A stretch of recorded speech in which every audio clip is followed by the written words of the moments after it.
You know, iSpeed. Oh yeah, he's been like in He has an African tour. He was yeah.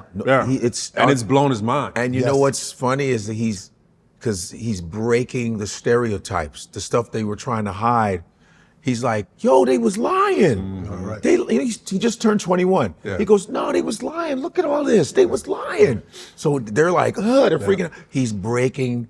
What do you think about that? Like, It is so important. We're launching with Full Circle Streamline. We're launching a birthright program. Okay.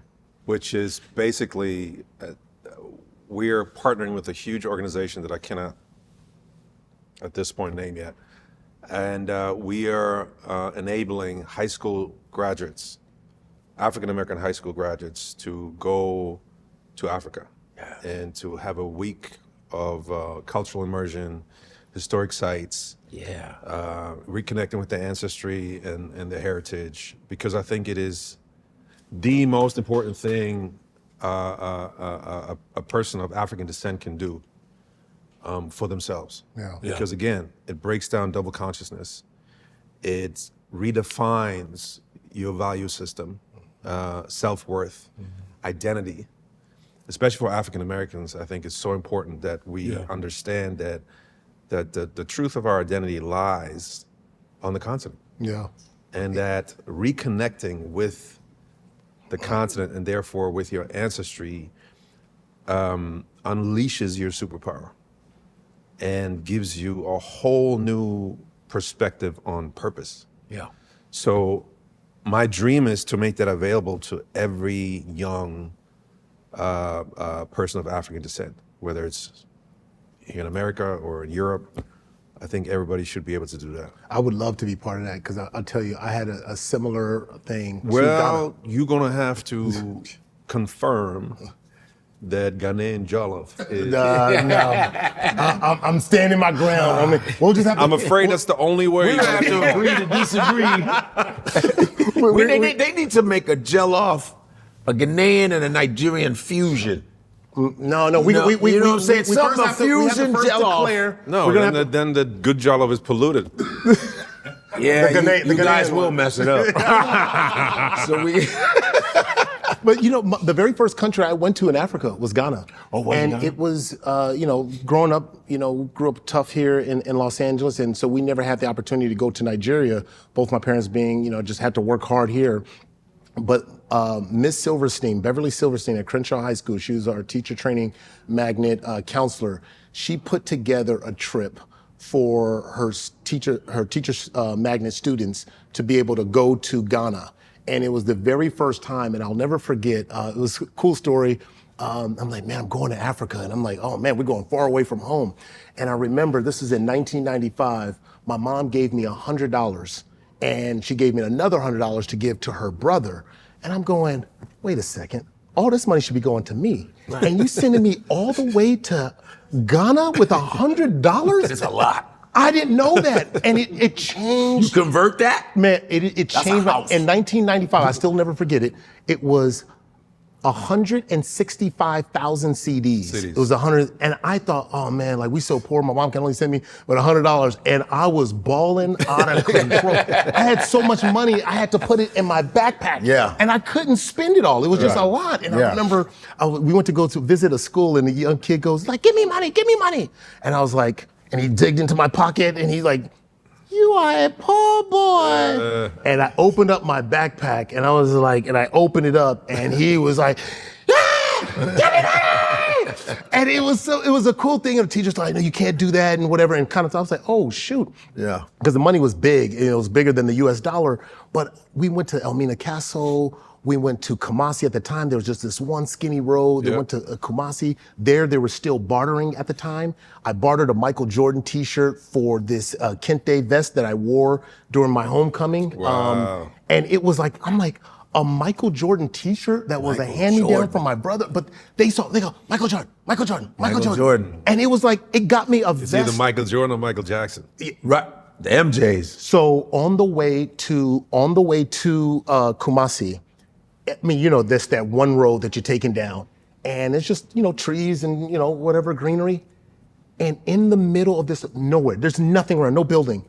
there was like a statue of Michael Jackson, like this made up thing of Michael Jackson. I'm like, what? It was the most random place. But that's how I'm like, dope what? Michael was. Yeah. And he was no internet. This is him famous. That's right. When I was in Nigeria, we were younger, and, you know, Thriller's out, da-da-da, and we're at this hotel. There's a Michael Jackson contest going on. And I'm like, Michael Jackson here? Like, he's this big here?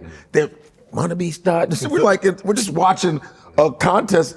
Who's ready for the contest? Michael Jackson contest. I said, what the? Yeah. Michael, you know, I try to. So it's also interesting, to me it's interesting because it really says a lot about how our culture has been misappropriated in order to add to the American branding worldwide, right? Michael Jordan, Michael Jackson, Oh, wow. Mike Tyson, Yeah. all these icons of sports and entertainment and that have been used worldwide before the internet even to create this narrative around America. So it's either that or it's, you know, the great world police, right? The flag, the anthem, and all those things. When I was growing up between Germany and Ghana, I was one of those kids, you know, always wanted to go to America. Why is that? Yeah. Now I think back, it's like, why was that? Was I so intent on coming to America? Yeah, the And programming, it's because right? what's that? I said the programming. It is absolutely, it's this subconscious programming that has sort of, you know, indoctrinated us over decades that this is like nirvana. This is the place to be. Yeah. I tell you, like, I really support that, what you're doing and wanting to get kids, you know, in high school to go over there, because I will say that was, until today, the friends I have from that trip alone, we are still very, very close. And it changed the way the kids, especially in high school, saw and appreciated, because now it wasn't just coming from the African kid at Crenshaw, it was coming from the other kids who go, yo, Africa's dope. Africa's not what we saw in the book. And Ghana did that. That was the very first time, it was so amazing. You know? Ghana is a great sort of gateway to Africa. It is. It's a great, that's a good it's start. a great first country to visit. Very chill, Very too. welcoming. Nigeria? Yeah. Nigeria. Nigeria's a little bit of a shock to the system. It's a little bit of a Even shock to the I went system. last year. Okay. I went last year. I was like, here we go again with this shit, man. I was like, but I got hooked up with some Nigerians in Atlanta. My cousin was like, okay, we got my man Bishop, he got the hookup, so we're gonna meet Ifeanyi and ba. Yep. He's gonna meet you at the airport. There you go. That's we key. got a house of man, because they're good at the ba. So we went in there. Godfrey. Yeah, I said, yes. I'm Bala. Now I will take you. Okay, bam. Yeah. Boom. Boom. So we go and get your luggage. Boom, because you have to hope to get your Yeah, right. and then you go to Nigeria to the luggage, the baggage claim. Now these dudes are going, can you believe they built the airport in the wrong place? That was the conversation I ran right into. They built it in the wrong place. Right? We were talking about it. This is not where the airport is supposed to be. It's supposed to be on the other side. So I'm like, is my luggage coming? It's like this. Look how long. It's like we have been waiting for an hour for the luggage. Because they built the whole conversation is like, it's the wrong side. Why are they building this? We're supposed to be smart. But this is last year. Last year. Yeah. So I'm like, is my luggage coming? No, it ain't coming until you tip me. And so it was all, we had a little police guide too. Oh yeah, we had the police guide, and it was just a lot, man. Yeah. I've always But said, they don't ask you to tip them. They just stand in front of you and they go like this. Yeah. Oh, they go like this. Hey, big man. Boss man. Yeah, boss man. Boss man. Yo, I knew how to fight it. They told me. My friend was How do like, you fight it? This is how you do it. You have to when they say, hey, yeah, them shits is banging. Yo, I ain't gonna lie. They said, I said, yo, every time we go, because we go to a club, really nice club, they'd be like, hey, how are you, boss? Big man. Right. You know, now I know how to do it. They said, no, this is what you do. You say big man back to them. Then they just shut them up. So they'd be like, big man. I go, no, big man.